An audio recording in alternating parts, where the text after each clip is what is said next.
Bonjour la famille, j'espère que vous allez bien. Moi en tout cas je vais très bien par la grâce de Dieu. La suite de notre podcast, la dernière partie. Je suis obligée de parler de ce point-là. En tant qu'une femme sage, une croyante, celle qui croit en l'Éternel, qui croit en la vérité, tu dois prier pour ta maison. La reine Esther, la femme de feu, la femme de prière. Une bonne épouse doit prier pour sa maison, la famille. Tu dois prier pour ton foyer. Tu dois prier pour ton couple.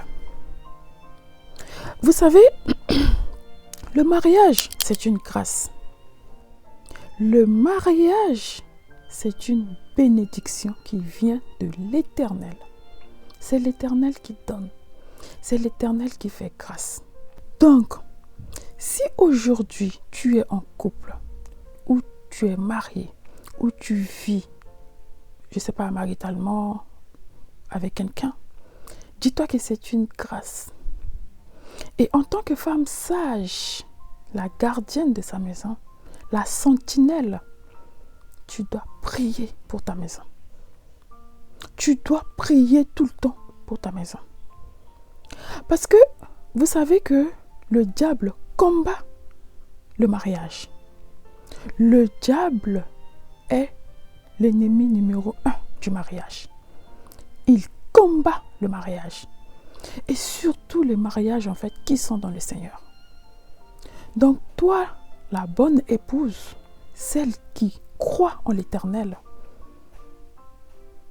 celle qui sait que c'est une grâce d'avoir quelqu'un dans sa vie, même si la personne n'est pas parfaite, parce que personne ne l'est, doit prier pour son couple, doit prier pour son mariage, doit prier pour son foyer. Tu dois prier, ma sœur. Tu dois toujours en fait couvrir ton mariage, ton couple, ton foyer avec le sang de Jésus-Christ. Tu dois cacher ça sous l'ombre du Saint-Esprit. Tu dois prier pour ton mariage.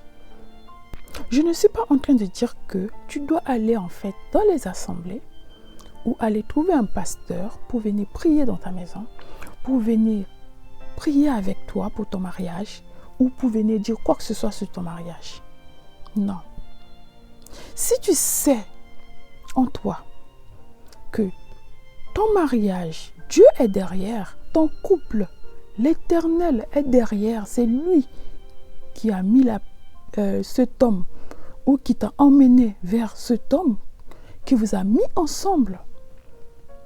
Tu dois demander à l'Éternel en fait de protéger ton mariage. Tu dois demander l'Esprit de l'Éternel d'intervenir dans ton mariage, dans ton couple, dans ton foyer. Tu dois fermer toutes les portes à l'ennemi de rentrer dans ton mariage, dans ton foyer. Si tu es quelqu'un qui parle beaucoup, tu dois fermer ta bouche.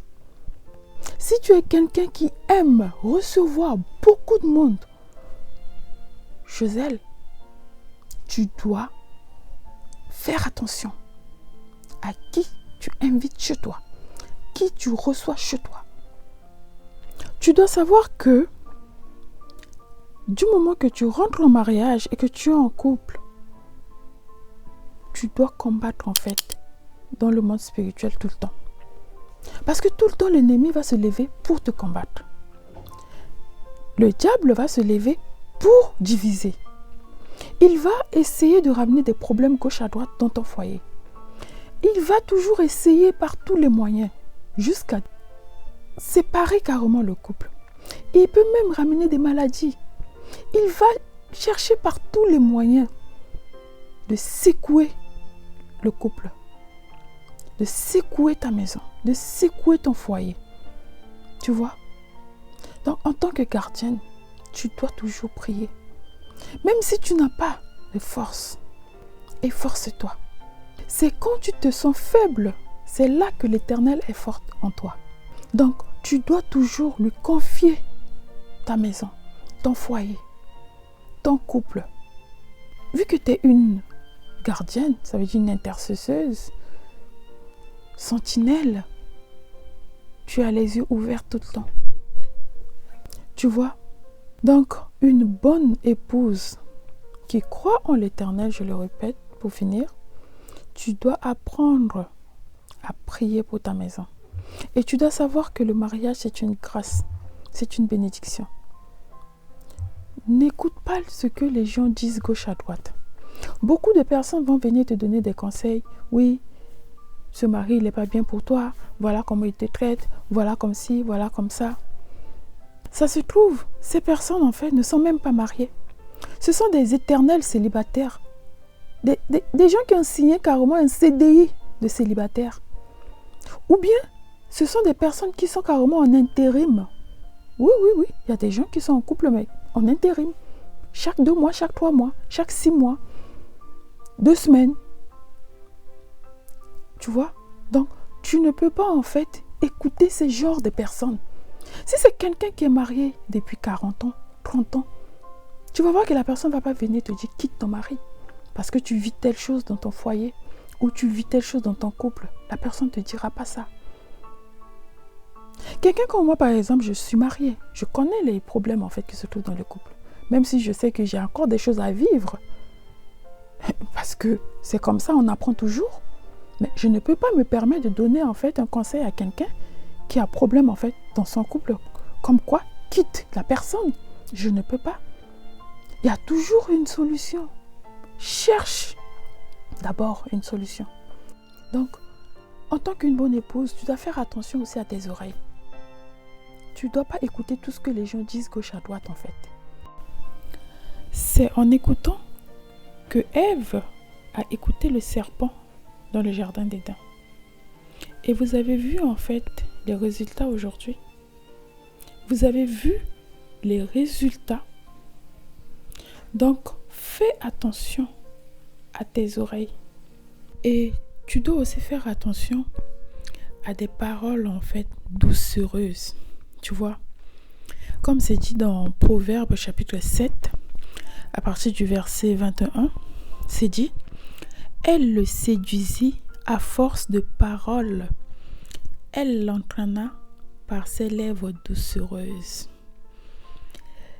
Il se mit tout à coup à la suivre, comme le bœuf qui va à la boucherie, comme un fou qu'on lie pour le châtier. » Tu vois, donc en tant que femme sage, tu dois faire attention à des paroles doucereuses, des flatteries, tu vois. Si tu es quelqu'un qui aime en fait qu'on te flatte, qu'on te dise des choses que tu aimes entendre, tu dois faire attention à ça. Parce que beaucoup de personnes, beaucoup de gens vont venir te flatter. Comme ça, tu vas baisser ta garde et après, ils vont t'emmener en fait à l'abattoir. Oui, pour bien te couper la tête là-bas. Donc ma sœur, il faut faire attention à ça. Et aussi, tu dois faire attention à tes yeux, à ce que tu regardes. C'est dit dans Genèse que Ève a vu que l'arbre était bon à manger. C'est dans Genèse chapitre 3, si je ne me trompe pas, à partir du verset 6. Voilà. La femme vit que l'arbre était bon à manger et agréable à la vue, et qu'il était précieux pour ouvrir l'intelligence. Elle le prit de son fruit et en mangea. Elle en donna aussi à son mari qui était auprès d'elle et il en mangea. Tu vois, c'est parce que Ève a vu que l'arbre était bon à manger et agréable à la vue. Donc quand vous allez sur les réseaux sociaux, il faut faire attention à vos yeux. Parce que quand tu vas regarder, tu vas trouver que c'est agréable à la vue et bon à manger. Et c'est comme ça que tu vas tomber. Ici, je pense que c'est valable pour la femme et pour l'homme. Mais comme je parle en fait à mes sœurs, à la femme, donc je m'adresse à toi ma sœur. Tu dois faire attention en fait aux hommes que tu regardes sur les réseaux sociaux, qui ont des tablettes de chocolat, qui ont des muscles de scie, et que tu trouves que c'est agréable là. Tu dois faire attention à ça. Parce que c'est aussi des portes que tu ouvres à l'ennemi. Tu dois fermer ces portes-là. C'est pour ça que la Bible dit, si ton œil est une occasion de chute pour toi, arrache ton œil et jette-le. Vaut mieux rentrer dans le royaume de Dieu en tant qu'aveugle que périr avec tes yeux. Tu vois? Donc, si tes yeux, c'est un handicap pour toi, il faut l'arracher. Si ta bouche est un handicap, il faut la couper. Si ta langue est un handicap, il faut la couper.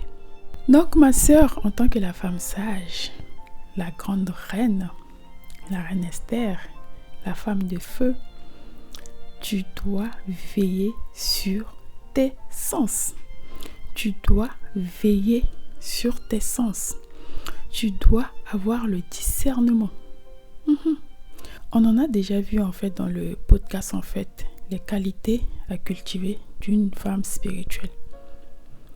Donc, tu dois demander l'esprit de discernement à ton Père l'Éternel pour discerner les esprits, discerner chaque chose. Donc, tu vois tous ces combats en fait autour de ton mariage, autour de ton couple, de ton foyer. Il y en a beaucoup. Les histoires en fait des astuces de ci, astuces de ça, utilise ça. Le podcast en fait sur les astuces là arrive aussi. Quand tu as rencontré ton mari, est-ce que tu as fait en fait astuce de cristaux de menthe? Est-ce que tu t'es lavé avec, je ne sais pas moi, l'eau de crapaud avec verre de terre et citron dedans?